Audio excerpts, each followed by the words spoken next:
역대 어느 정부도 추진하지 못했던 과감하고 획기적인 수준으로 국민과 기업에게 부담을 주는 부담금을 정비할 것입니다. 지난 20년 동안 부담금을 11개 줄이는데 그쳤는데 이번에는 한 번에 18개의 부담금을 폐지할 것입니다.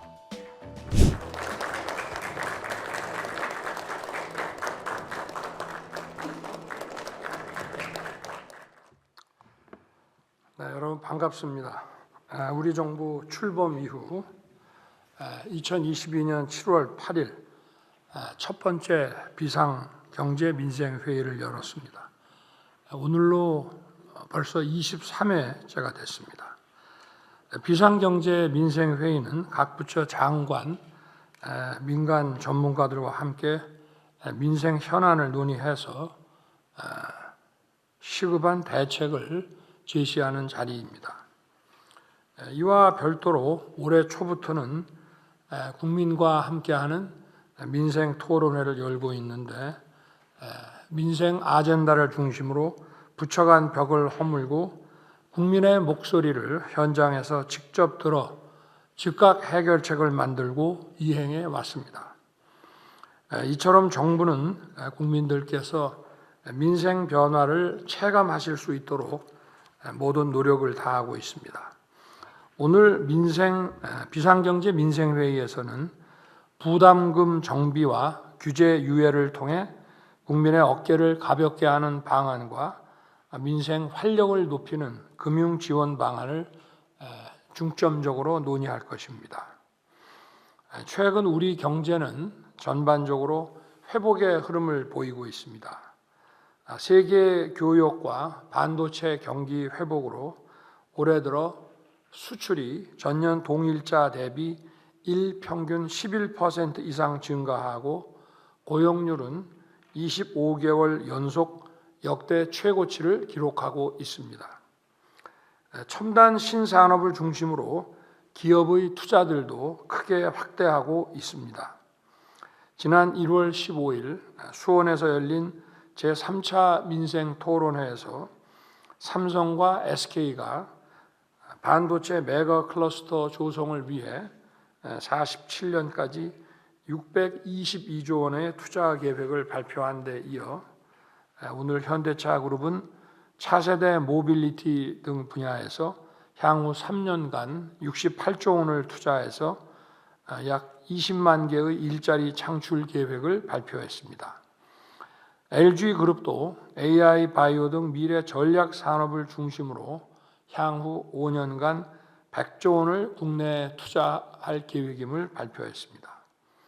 쿠팡도 27년까지 3년간 물류 인프라 확충에 3조 원 이상을 투자하여 산간과 도서 지역에 이런 무료 배송 범위를 확대하기로 발표한 바 있습니다.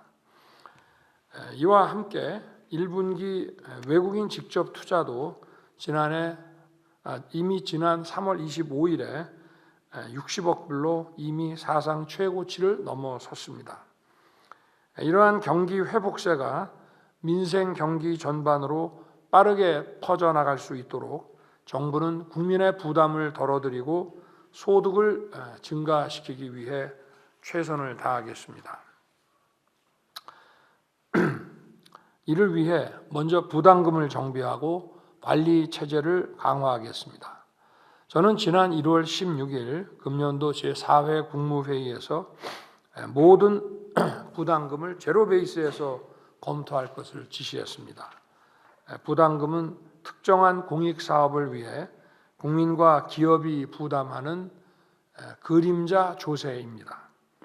국민 건강 증진이나 환경 보전과 같은 긍정적 외부 효과가 있는 부담금도 있습니다마는 세금에 묻지 않은 부담에도 불구하고 부과되는 사실조차 잘 모르는 부담금도 많이 숨어 있습니다. 2002년 부담금 관리 기본법을 제정해서 국가가 부담금을 관리해 왔습니다만 여전히 국민과 기업들에게 상당한 부담이 되고 있는 것이 현실입니다. 실제 부담금 개수는 2002년 102개에서 20년이 지난 올해 91개로 다소 줄었습니다마는 부담금 징수 규모는 2002년 7조 4천억 원에서 20년이 지난 올해 24조 6천억으로 3배 이상 늘었습니다.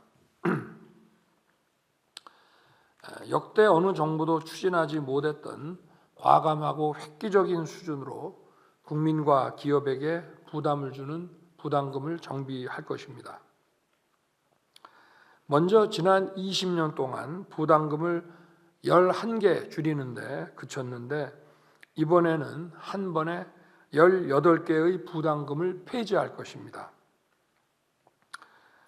대표적으로 예를 들면 최근 학교 신설 수요가 감소되는 추세에 맞춰 학교 용지 부담금을 폐지할 것입니다.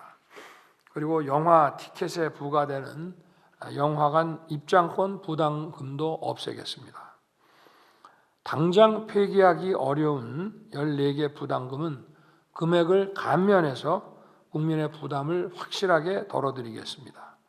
전기 요금의 3.7%가 부과되는 전력산업 기반기금 부담금은 단계적으로 요율을 1%포인트 인하하겠습니다. 해외 출국할 때 내는 출국 납부금은 11,000원에서 7,000원으로 내리고 면제 대상도 현재 2세 미만에서 12세 미만으로 확대할 것입니다.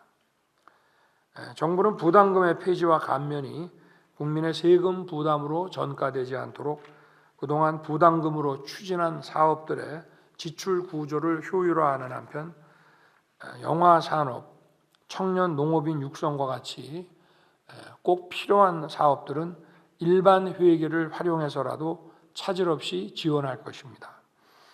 또한 영화관 입장권 부담금 경감이 하루빨리 영화 요금 인하로 이어지고 학교용지 부담금 폐지가 분양가 인하로 바로 이어질 수 있도록 관련 법령도 신속하게 개정하겠습니다.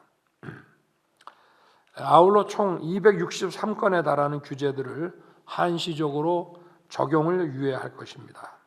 이번에 시행되는 한시적 적용 유예는 기존 규제의 틀은 유지하면서도 민생 개선과 투자 확대를 위해 꼭 필요한 분야에 2년 동안 규제 적용을 유예하는 방안입니다.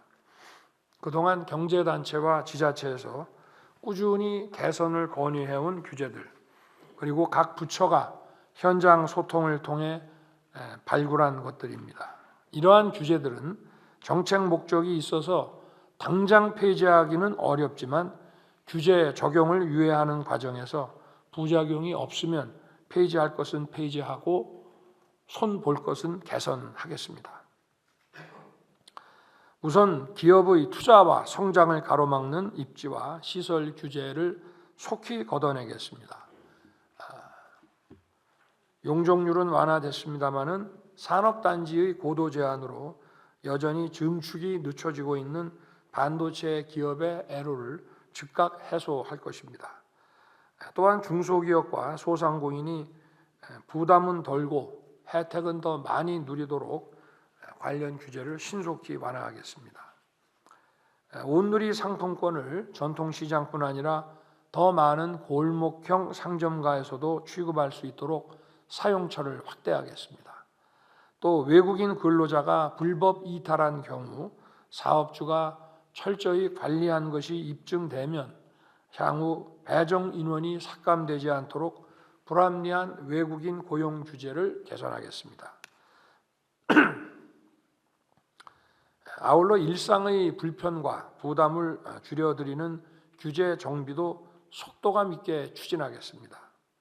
차량 성능은 눈에 띄게 좋아졌는데 승용차의 신차 검사 주기는 26년째 그대로입니다.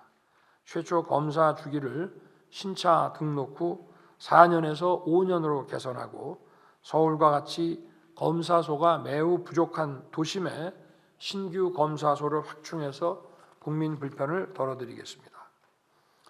또 예를 들면 청년과 신혼부부의 행복주택 거주 기간을 최대 6년에서 10년으로 연장해서 젊은 층의 주거 불안을 덜어드리겠습니다.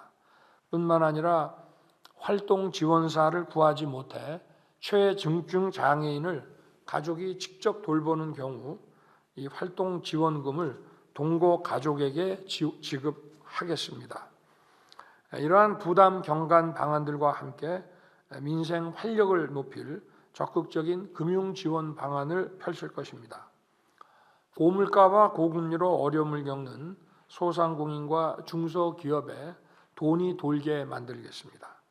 먼저 중소기업들의 경영 어려움을 해소하기 위해 총 42조 원의 자금을 공급해 나갈 것입니다.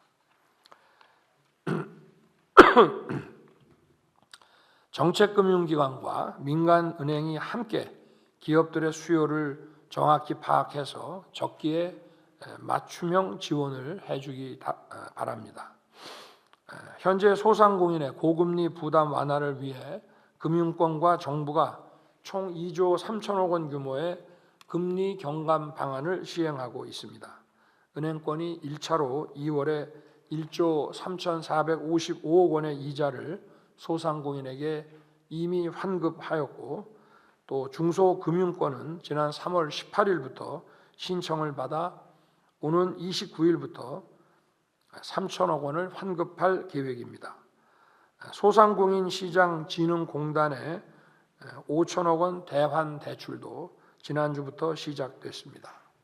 이에 더해 은행권은 약 6천억 원의 취약계층 지원 프로그램을 준비하고 있습니다. 이 중 약 2,400억 원은 서민금융과 저금리 대환대출 재원으로 활용하고 약 1,900억 원은 전기, 통신비 지원, 이자 캐시백과 같이 소상공인과 소기업을 지원하는 데 사용될 예정입니다. 나머지 1,700억 원은 청년과 금융 취약계층 지원에 활용될 것입니다. 은행들은 지원이 신속하고 원활하게 이루어지도록 세심하게 관리해 주기 바랍니다. 아울러 정부는 부동산 PF 관련 리스크를 철저히 관리하는 한편 사업성이 충분한 정상사업장이 금융 리스크에 빠지지 않도록 충분한 자금을 공급할 것입니다. 이를 위해 주택금융공사와 주택도시보증공사의 보증을 현행 25조 원에서 30조 원으로 5조 원 더 확대할 것입니다. 또한 PF 정상화 펀드 지원 대상을 현재 부실 우려가 있는 사업장에서 일시적인 자금 애로가 있는 정상 사업장까지 확대할 것입니다. 한국은행도 4월부터 지방 중소기업 위주로 금융중개 지원 대출 9조 원을 지원할 것으로 알고 있는데, 필요시 최종 대부자로서 금융시장 안정을 위해 적극적인 역할을 해주기를 당부합니다. 오늘 여러 대책들을 내놓았지만 가장 중요한 것은 현장에서 신속하게 효과를 내도록 만드는 것입니다. 또 정부가 미처 살피지 못한 영역에서 더 풀어야 할 과제들도 있을 것입니다.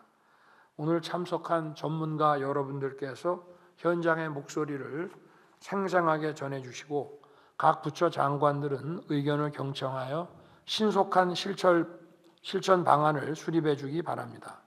생산적인 토론을 위해 많은 의견 개진을 부탁드립니다. 감사합니다.